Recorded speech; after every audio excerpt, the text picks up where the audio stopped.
Под силно полициско обезбедување денеска почна судскиот процес против 29 мина обвинети за настаните во Кумановската дива населба во мај минатата година.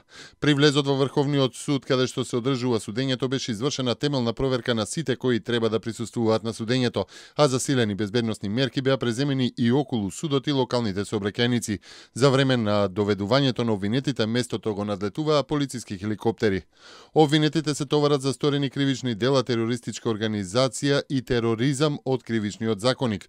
Во декември лани сите 29 обвинети лица за тероризам пред Советот од суди и од Основниот суд Скопје 1 се изјаснија дека не се чувствуваат виновни за делото тероризам. На 9 и на 10 мај лани во Кумановската дива населба вооружена група се судри со безбедносните сили. Во престрелката загинаа 8 полицајци од специјалните и посебните единици на МВР, додека 14 беа тешко повредени. Убиени беа и 10 лица од вооружената група.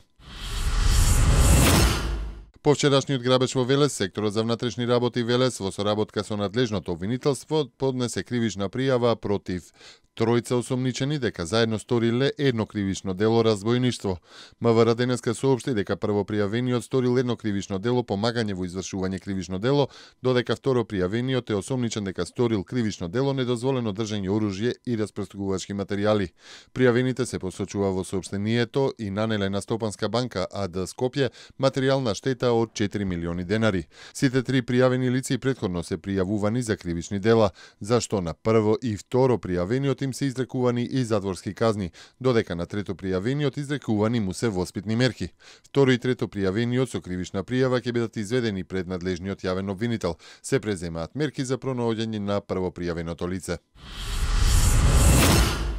Во текот на вчерашното деноноќие издадени се потврди на вкупно 2393 странски државјани за искажана намера за поднесување на барање за признавање на правото на азил.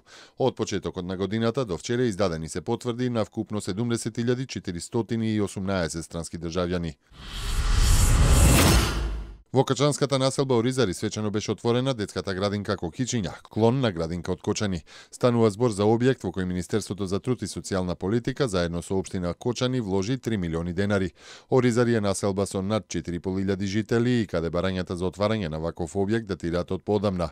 Во моментов овдека се згрижани 33 деца, а капацитетот е за 50, изјави дополнителниот заменик министер Диме Спасов. Во ова општина е најавена и детска градинка во населеното место Тркање. За жал во изминатите неколку месеци има одредено задоцнување во динамиката на веќе започнатите, меѓутоа и во планираните идни активности за отварање нови детски градинки од страна на техничката министерка. Ја обвини Спасов техничката министерка Фросина Ременски.